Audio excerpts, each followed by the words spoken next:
আমি ফিরনির তোলা ওই শিলের ছবিটা দেখেছিলাম। দেখে মনে হয়েছিল কিছু একটা ব্রেইলে সংকেত দেওয়া আছে।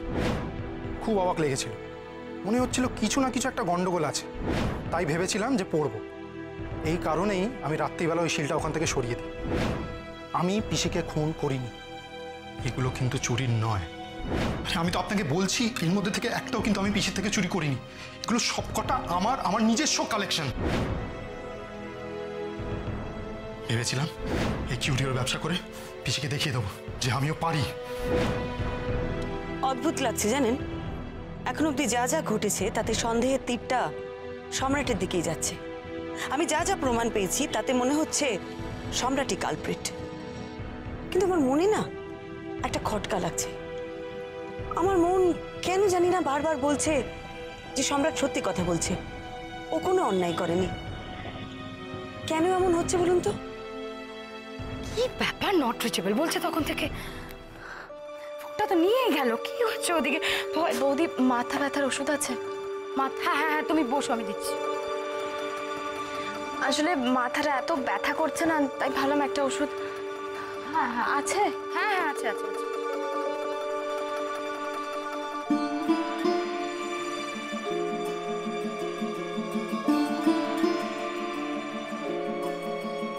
বড়দা নেই? বড়দা, তোমার বড়দা সকালবেলা গেল স্কুলে, কি সব লোকজন আসবে ডোনেশন দিতে। ও আচ্ছা, বড়দাকে ফেরার সময় আমার মাথা ব্যথার ওষুধ আনতে বলবে। আসলে মা চলে যাওয়ার পর থেকে না ঘুমটা ঠিক। বলবো তো মনি, কিন্তু আমি তোমার বড়দাকে ফোনেই পাচ্ছি না জানো। যতবার কল করছি নট রিচেবল বলছে। কোনো রকম তাড়াহুড়ো নেই, বড়দা ফিরলে না হয় বলো, বেরোলে যেন নিয়ে আসে। আচ্ছা আমি আসছি। হ্যাঁ হ্যাঁ হ্যাঁ। মামি কি করছো? ও ফিরনি, আমি এই বাড়ির কাজকর্ম করছি একটু।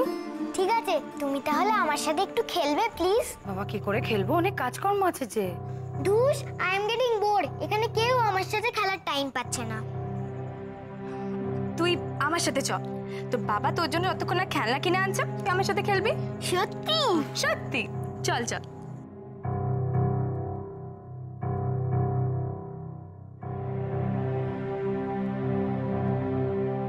Switched off.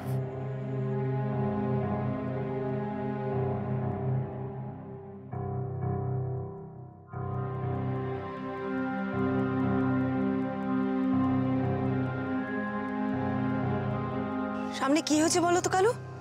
এত জ্যাম। বৌদি আমি দেখে আসছি কিসের জ্যাম।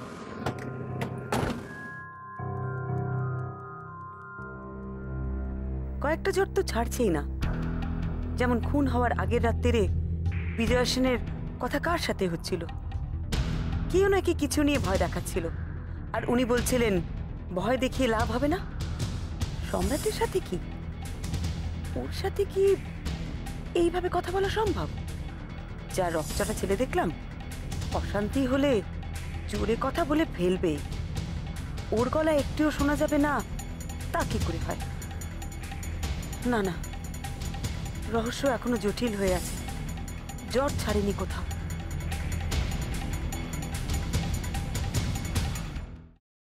আমি এই সব কিছু বন্ধ করতে পারি, কিন্তু একটা শর্তে। তোমাকে আর দুর্গাকে আমাকে ছুঁয়ে কথা দিতে হবে, এর সাথে তোমরা কোনো যোগাযোগ আর রাখবে না। শোনো, আমরা এখনো তোমার মতন এতটা পাথর হয়ে যায়নি।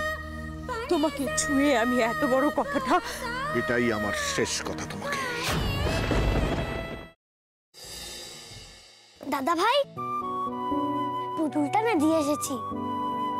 আস্তে, একেবারে বজরংবলী আন্টির হাতে দিয়েছো তো? না, আমরা তো দরজা দিয়ে গড়িয়ে দিয়েছি। ঘরে তো ঠাম্মু ছিল, তাই ঢুকতে পারিনি। মা ঘরে ছিল? এ বাবা, যদি মার হাতে পড়ে তাহলে তো মুশকিল।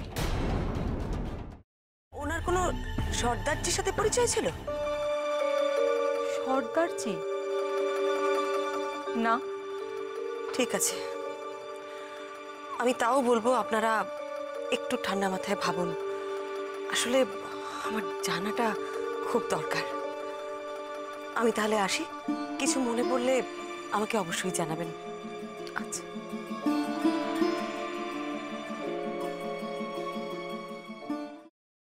ফ্রাইং প্যানে Emami healthy and tasty refined rice bran oil গরম করে তাতে গোটা কালো সর্ষে আর কারি পাতা ফোড়ন দিয়ে ওর মধ্যে একে একে টমেটো কুচি, বাঁধাকপি বাটা, নুন, হলুদ গুঁড়ো, শুকনো লঙ্কা গুঁড়ো আর সামান্য চিনি দিয়ে ভালো করে কষিয়ে নিয়ে ওই মিশ্রণে কুড়িয়ে বেটে রাখা নারকেল, পাকা লঙ্কা কুচি আর কারি পাতা দিয়ে ভালো করে নাড়াচাড়া করে নামিয়ে নিয়ে নারকেলের স্লাইস, পাকা লঙ্কা স্লাইস আর কারি পাতা দিয়ে সাজিয়ে সার্ভ করুন বাঁধাকপির ঝাল।